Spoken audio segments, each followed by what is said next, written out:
Hello everyone. Today's video we are going to study how 1 kilometer elevated road can be provided by acquiring 8 hectares of land. We'll also include slum dwellers relocation, and finally we'll find the cost per hectare, cost per saleable unit. This is the consideration chart. We have proposed road widening. So having deducted that from the existing area, we get the balance plot area.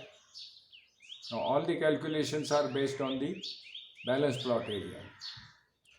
So we get the revised areas, the built up areas, which include existing built up area, slum dwellers relocation built up area, and saleable built up area. The infrastructure, that is 1 kilometer elevated road. Okay. Then we have the cost factor and the recovery factor. The recovery will be done by selling the saleable area. Selling the saleable area, which is actually the additional FSI of 0.7.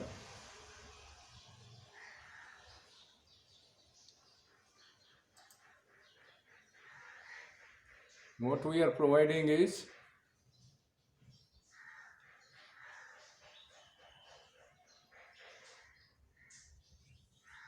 one kilometer long elevated road.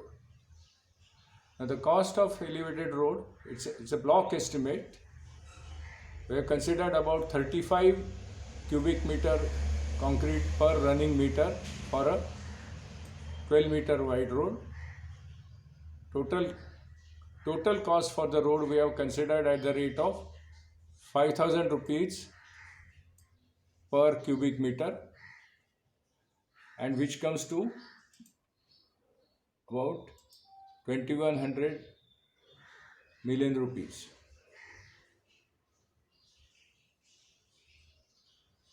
Now this cost is to be recovered from the extra FSI which will be given for selling the units.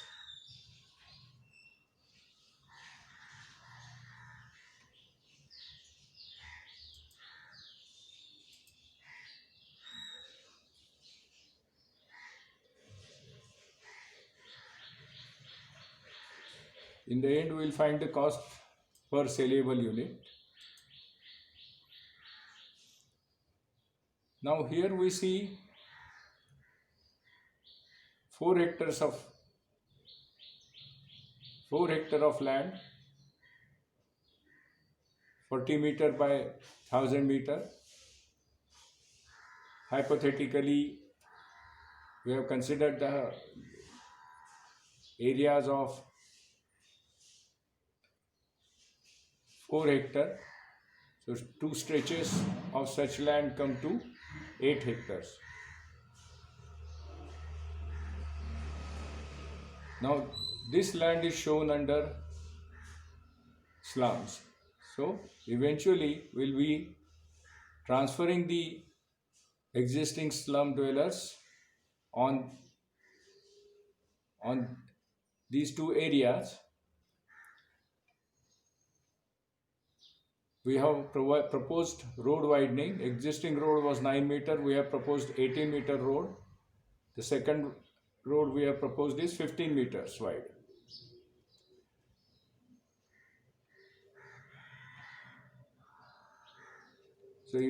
So as a result, the plot width is reduced to 31 meters and 34 meters.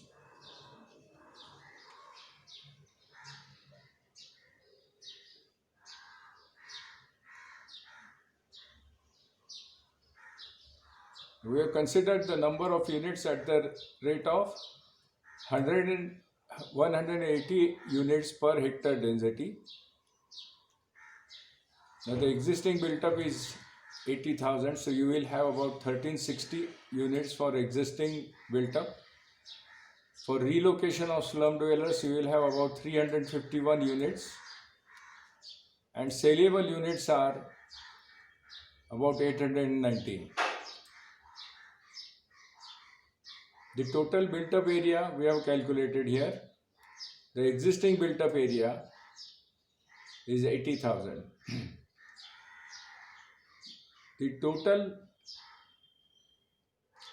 land in the road, land under the road is 15,000. So the balance area is 65,000.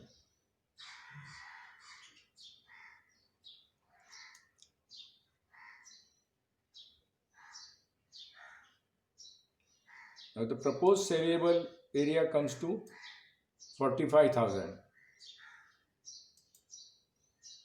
The balance plot area is 65,000 as we found out here. So the proposed saleable is 45,500. The slum dwellers area is 19,500. The existing built up is 80,000. The total comes to 145,000.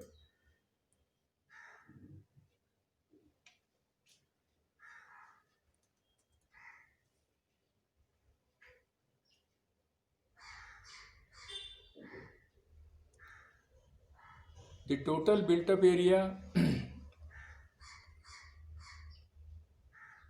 divided by balance plot area will give you the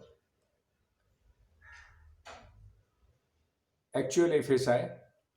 So we have considered the actual FSI to be 2.25. The total cost of the project comes to,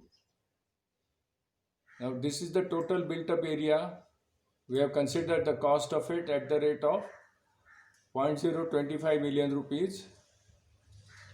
It comes to 3625.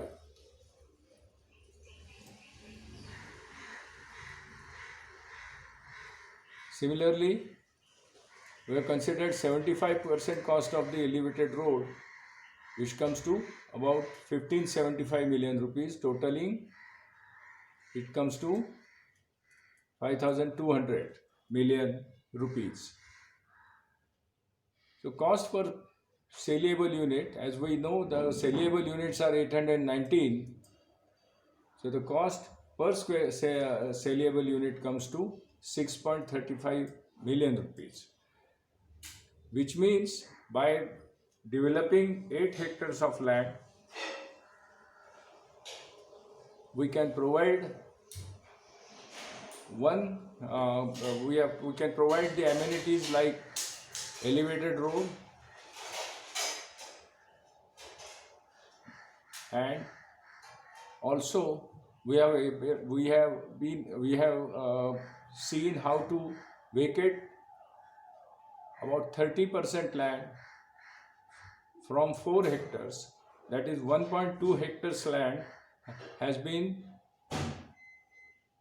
vacated, and that much land will be transferred to the original owners of the land. Now these are the observations and conclusions. The existing road area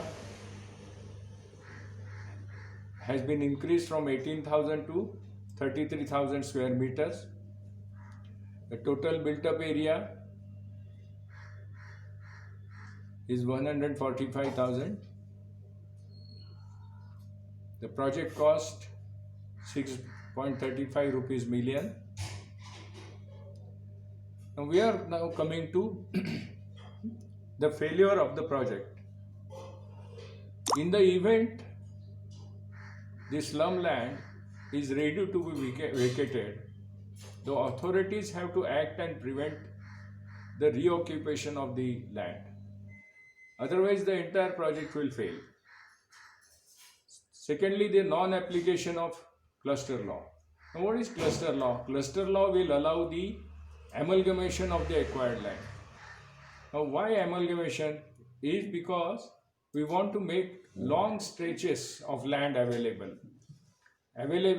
Amalgamation of plot makes it possible to get road widening. That will be for larger lanes. Now, only then you can provide amenities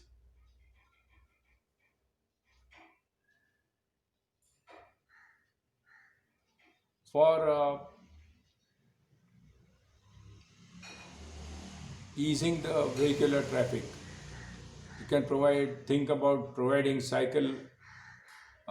bicycle lanes. We can think about providing wider footpaths, things like that. Now, the land amalgamation is not possible if there is no strong will to implement the cluster law. So, we have to educate the cluster law. We have to educate the people about the cluster law and the implementation. If the people know the advantage of implementation of cluster law, only then we can proceed further. Now, what is happening today, for example, now in Mumbai, the rules are permitting the growth of individual plot.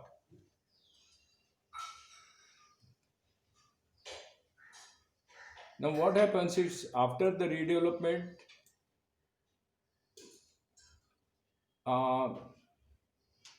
due to the road widening provisions, the plot boundary is set back, which provides space actually for encroachment by hawkers, the illegal structures, and beggars. And thirdly, and most importantly, the authorities have got a power to siphon off the dedicated funds. If this authority is curtailed, only then the project will move faster. Otherwise, the siphoning of the funds causes project delays and eventually the swelling of the basic cost. Now, what was the purpose of exercise? The purpose of exercise was to explain the common person that although the costs for redeveloping their city are very high and they bog down the common person, because the common person stops thinking about the redevelopment process. So we intend that to show you that although these expenses are reasonably the expenses are very high, they can be reasonably recovered by a certain process. We hope that we have succeeded at least partly in convincing you. If so, please like and share this video at your earliest. Thank you very much.